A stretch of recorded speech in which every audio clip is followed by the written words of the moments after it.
Good morning छात्रों। हमने last class में चैप्टर 6 शुरू किया था जो कि है विद्युत विद्युत धारा एवं चुंबकत्व। वहाँ पे हमने पहले क्लास में इंट्रोडक्शन दिया था इस चीज़ के बारे में, चार्ज के बारे में एवं दो प्रकार का विद्युत के बारे में, स्थिर विद्युत तथा धारा विद्युत। एवं हमने देखा था किस प्रकार स्थिर विद्युत पैदा होता है वस्तुओं को रगड़ने पर, किस प्रक्रिया के द्वारा, रिडिस्ट्रीब्यूशन ऑफ इलेक्ट्रिकल चार्जेस के द्वारा। ठीक है, तो आज हम लोग अपना मेन टॉपिक शुरू करते हैं जहाँ पे हम लोग चार्ज से संबंधित पहला नियम या पहला लॉ को देखेंगे जो कि है कूलम का नियम। जो वैज्ञानिक थे कूलम, उन्होंने कहा कि अगर दो चार्ज है, मान लो ये एक चार्ज है, ये एक चार्ज है, हम लोग मान लेते हैं ये एक पॉजिटिव चार्ज है, हम ये मान लेते हैं ये एक नेगेटिव चार्ज है। और एक चीज जो मैं लास्ट क्लास में तुम लोग को थोड़ा रिमाइंड कराना भूल गया था वो ये कि हमेशा हम लोग जानते हैं कि अगर समान चार्ज है, समान धर्म का चार्ज है, जैसे अगर पॉजिटिव पॉजिटिव चार्ज है वो एक दूसरे को विकर्षित करेंगे, एक दूसरे से दूर जाएंगे, और अगर विपरीत धर्म के चार्ज है जैसे पॉजिटिव और नेगेटिव तो वो एक दूसरे को आकर्षित करेंगे। तो यहाँ पे मैं दो चार्ज मान लेता हूँ, एक पॉजिटिव है एक नेगेटिव है, अर्थात एक दूसरे को ये अट्रैक्ट करेंगे। तो ये मान लो चार्ज Q1 है और ये चार्ज मान लो Q2 है। इनके बीच में जो सरल रेखा है, जो शॉर्टेस्ट डिस्टेंस वाला सरल रेखा है, उसका मान लो दूरी है R12। R12 मतलब चार्ज 1 और 2 के बीच का दूरी।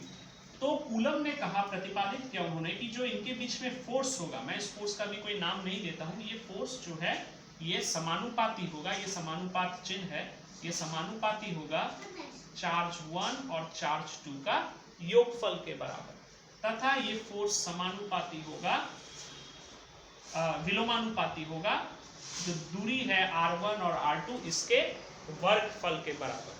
तो यहाँ पे देखो ये समानुपाती, पहला ये समानुपाती है, दोनों चार्जों के का जो मान है उसका योगफल मल्टीप्लिकेशन के बराबर, एवं ये विलोमानुपाती है, इन्वर्सली प्रोपोर्शनल है, ये प्रोपोर्शनल, ये इन्वर्सली प्रोपोर्शनल है, उनके बीच का जो दूरी है उसके वर्ग के बराबर। तो इन दोनों का अगर मैं एक साथ लिखूं तो ये होगा F is proportional to Q1 Q2 by R12 का होल स्क्वायर। ये जो फोर्स, ये जो बल है, इस बल को बोला जाता है क्या बल? Electrostatic force. ठीक है, एवं इस सूत्र को कूलम ने सबसे पहले सामने रखा एवं इसको प्रतिपादित किया।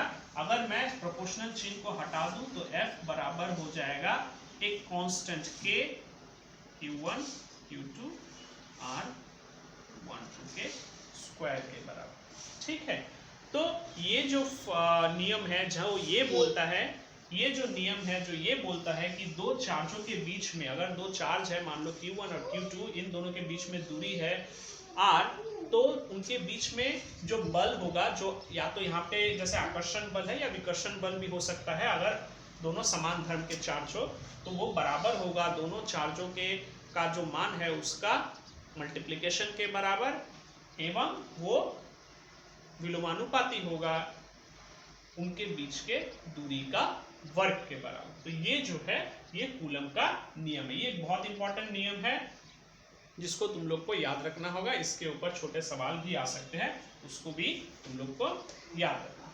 ठीक है, तो ये एक बहुत इंपॉर्टेंट सूत्र है जिसको तुम लोग याद रखोगे। अब देखो यहां से ही हम लोग का इलेक्ट्रिसिटी चैप्टर मुख्य रूप से शुरू होता है।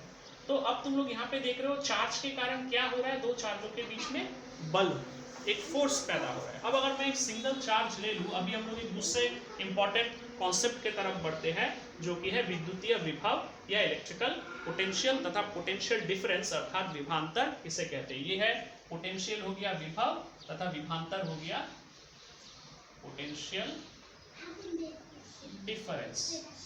इन दो टॉपिक को हम लोग अभी समझेंगे।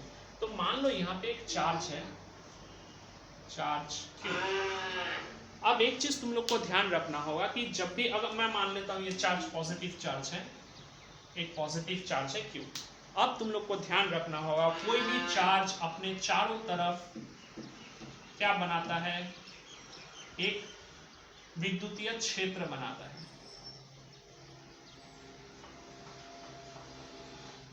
क्षेत्र, जिसको बोला जाता है इलेक्ट्रिकल फील्ड। ये अपने चारों तरफ एक इलेक्ट्रिकल फील्ड बनाती है। काफी दूर तक ये फील्ड रहता है, बहुत दूर तक, उसमें हम लोग नहीं जाएंगे अभी कितना दूर तक। तो ये जो चार्ज है ये अपने चारों तरफ एक इलेक्ट्रिकल फील्ड बनाता है। इसलिए अगर इस चार्ज के समीप मैं कोई एक और चार्ज ले आऊं, अगर मैं इसको नाम देता हूं क्यू, इसको नाम देता हूं कैपिटल, इसके अलावा अगर मैं एक और चार्ज बनाता हूं, अगर कैपिटल क्यू मैंने यहाँ पे एक बड़ा सा चार्ज, बड़ा मतलब कैपिटल अक्षरों में लिखा हूं, एक और चार्ज अगर मैं यहाँ पे लाता हूं इस प्लस स्मॉल क्यू वाला जो चार्ज है इसके फील्ड में, तो यह इसके ऊपर एक बल प्रयोग करेगा। मतलब ये इस फील्ड को डिटेक्ट कर पा रहा है, ठीक है कि नहीं, एक और चार्ज मेरे करीब है, इसके कारण मेरे ऊपर एक बल प्रयोग हो रहा है। अब मान लो ये चार्ज अनंत दूरी पे था, कैपिटल क्यू मान लो अनंत दूरी पे, ठीक है।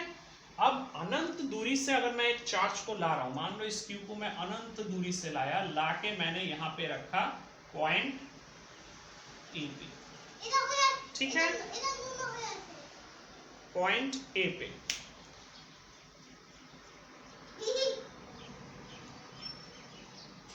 तो ये जो हम लोग का चार्ज था small Q, small plus Q, मैं एक दूसरा चार्ज को लेके आया अनंत से, इंफिनिटी से इस चार्ज को ले आया कहाँ पे, पॉइंट ए पे। तो मैं इसको थोड़ा और अच्छे से बनाता हूँ। यहाँ पे एक चार्ज था प्लस क्यू और मैं बिंदु ए पर एक चार्ज लेके आया कैपिटल क्यू। कहाँ से लाया इसको, इंफिनिटी से, अनंत से। तो ये जो एक चार्ज को मैं दूसरे चार्ज के, अनंत से दूसरे चार्ज के फील्ड में लाया, इसके लिए जो मुझे कार्य करना पड़ा, वर्क डन, ठीक है, उसको अगर मैं डिवाइड कर दूंगा चार्ज से, तो मुझे जो चीज मिलेगा वो कहलाता है पोटेंशियल या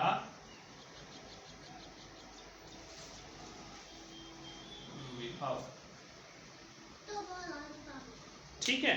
फिर से समझो, ये थोड़ा मुझे समझ में आ रहा है, तुम लोग को थोड़ा दिक्कत होगा इसको समझने में, लेकिन ध्यान से सुनो।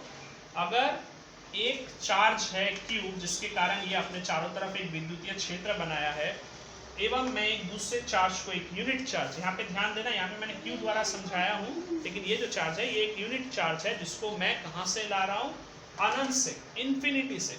अब मैं कोई चीज को इंफिनिटी से ला रहा हूँ कहीं पे किसी दूसरे चार्ज के फील्ड में, तो उसको मुझे कार्य करना पड़ेगा, वर्क डन करना पड़ेगा। हम लोग बिना कार्य के किसी भी चीज को सिद्ध या किसी भी घटना को अंजाम नहीं दे सकते। तो यहाँ मैं इंफिनिटी से इस चार्ज को यहाँ पे लेके आया बिंदु ए पर, तो जो मुझे वर्क डन कार्य करना पड़ा डिवाइडेड बाय जो चार्ज है Q, वह कहलाएगा क्या, पोटेंशियल या विभव, ठीक है। तो सिमिलरली अब मैं मान लो एक चार्ज Q है एवं मैं एक चार्ज को A से B बिंदु पर ले गया, A से लेके गया B बिंदु पर। तो पहले यहाँ पे पोटेंशियल अगर V है तो यहाँ पे होगा VA, और यहाँ पे अगर पोटेंशियल लेके आया तो उसका पोटेंशियल होगा VB। तो कुल पोटेंशियल कितना होगा, VB माइनस VA, जो भी बड़ा है इसमें से, डिवाइडेड बाय जिस चार्ज को मैंने इनके बीच में लाया। तो ये जो वर्क डन WAB मतलब A से B में ले जाने के लिए जो मुझे कार्य करना पड़ा, जो क्या होगा, potential at B minus potential at A divided by Q, ये कहलाता है पोटेंशियल डिफरेंस।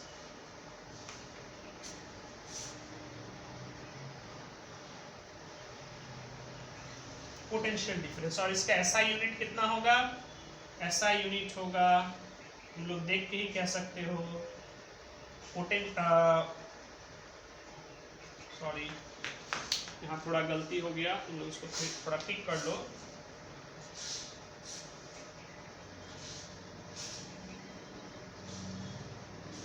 वर्क डन पर यूनिट चार्ज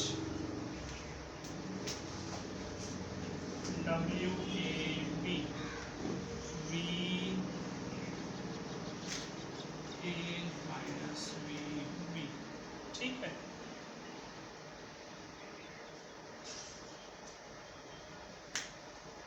यहाँ पे जो वर्क डन, यहाँ पे थोड़ा ध्यान दो, मैंने थोड़ा गलत लिख दिया था एक्सप्रेशन। जो हम लोग वर्क डन कर रहे हैं इस चार्ज को ए से बी बिंदु में ले जाने के लिए, डिवाइडेड बाय चार्ज, जिस चार्ज को हम लोग ले जा रहे थे वही होगा ए और बी बिंदु के बीच का पोटेंशियल डिफरेंस। अब इसका यूनिट क्या होगा? देखो, वर्क डन का यूनिट हम लोग जानते हैं क्या है, जूल, एवं चार्ज का यूनिट है कूलम।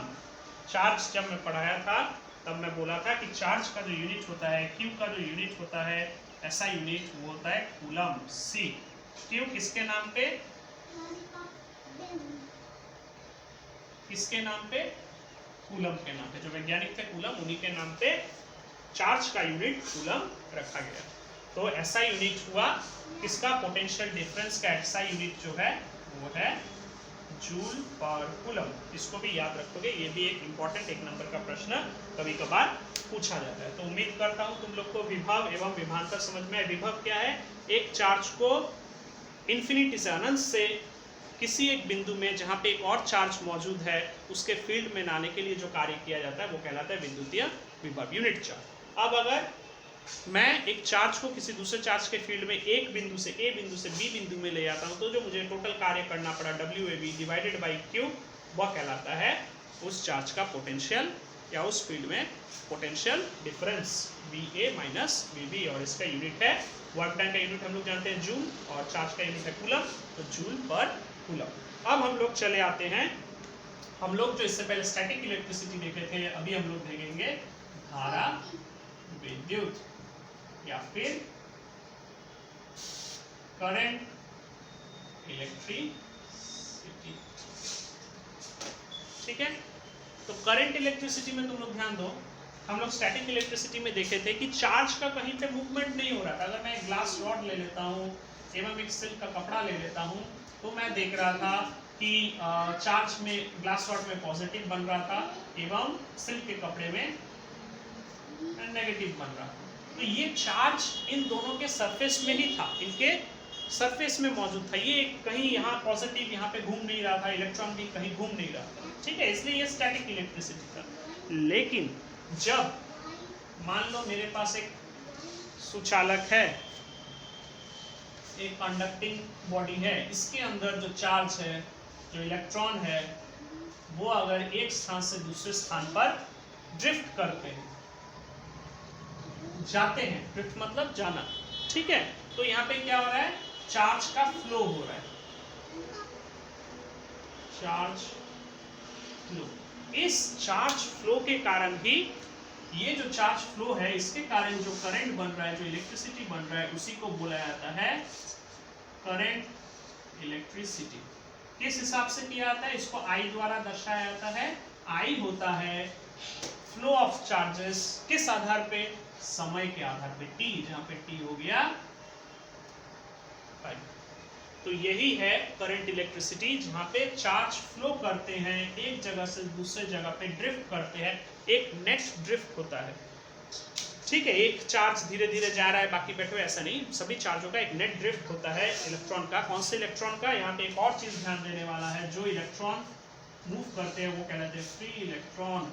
हर इलेक्ट्रॉन नहीं, एक परमाणु में बहुत सारे इलेक्ट्रॉन होते हैं। इसका मतलब ये नहीं कि सभी इलेक्ट्रॉन मूव करने लगते हैं, ड्रिफ्ट करने लगते हैं, जाने लगते हैं। केवल जो फ्री इलेक्ट्रॉन होते हैं वही मूव करते हैं। फ्री इलेक्ट्रॉन के बारे में हम लोग बाद में डिस्कस करेंगे। फिलहाल जान लो कि एक कंडक्टर का जो फ्री इलेक्ट्रॉन होता है वही मूव करता है। एक और कॉन्सेप्ट है जो तुम लोगों को थोड़ा जानना जरूरी है, वो है इलेक्ट्रोमोटिव फोर्स। ये इलेक्ट्रोमोटिव फोर्स क्या है? EMF क्या चीज है? EMF वह बल है या वह घटना है जिसके कारण विभवांतर का सृष्टि होता है। यह वह कारण है जिसके चलते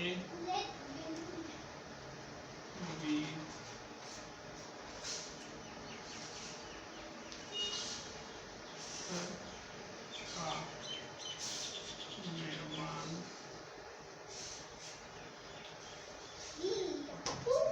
तो ये बात ध्यान देना है कि EMF क्या है? वो कारण है जिसके चलते विभवांतर का निर्माण होता है। अगर मुझे एक पदार्थ, एक सर्किट में, मान लो यहाँ पे मैंने एक बैटरी लगा दिया ये क्या है, ये बैटरी है, बैटरी का ये हिस्सा पॉजिटिव होता है, ये नेगेटिव होता है। यहाँ पे एक बल्ब लगाया हुआ है, ये बल्ब का चित्र है। तो मैंने एक बैटरी से एक बल्ब लगा दिया, तो ये जो बैटरी है यह वो कारण है जो ये पोटेंशियल डिफरेंस को क्रिएट कर रही है, विभांतर क्रिएट कर रही है। तो ये जो विभांतर है ये क्यों जरूरी है, ये विभांतर ही है जो इलेक्ट्रिसिटी के बहाव के लिए, फ्लो ऑफ चार्जेस के लिए उत्तरदायी होता है। अगर मैं इस सर्किट को ओपन कर दूं तो यह जो ओपन, ये एक चाबी है मान लो, ये ओपन सर्किट है, तो इस पॉइंट और इस पॉइंट में जो पोटेंशियल डिफरेंस होगा, जो विभांतर होगा, वही ईएमएफ कहलाएगा। तो ध्यान दो, ईएमएफ वह चीज है जिसके कारण विभांतर का सृष्टि होता है, और विभांतर के चलते ही एक बिंदु से दूसरे बिंदु में फ्लो ऑफ चार्ज होता है, जिसके कारण करंट, जिसको हम लोग करंट इलेक्ट्रिसिटी कहते हैं। और ओपन सर्किट में, खुले परिपथ में जो बैटरी के दोनों टर्मिनलों के बीच में विभांतर होता है, उसी को हम लोग ईएमएफ कहते हैं। तो इस बोर्ड वर्क का तुम लोग स्क्रीनशॉट ले लोगे। आज हमने कूलम का नियम को समझा, विभव एवं विभांतर को समझा, तथा हमने धारा विद्युत को भी समझा। तो यहाँ तक आज हम लोग रहने देते हैं, तुम लोग इसका स्क्रीनशॉट ले लो। नेक्स्ट क्लास में हम लोग इसके आगे पढ़ेंगे। तुम लोग सावधान रहना, तुम लोग सुरक्षित रहना। धन्यवाद।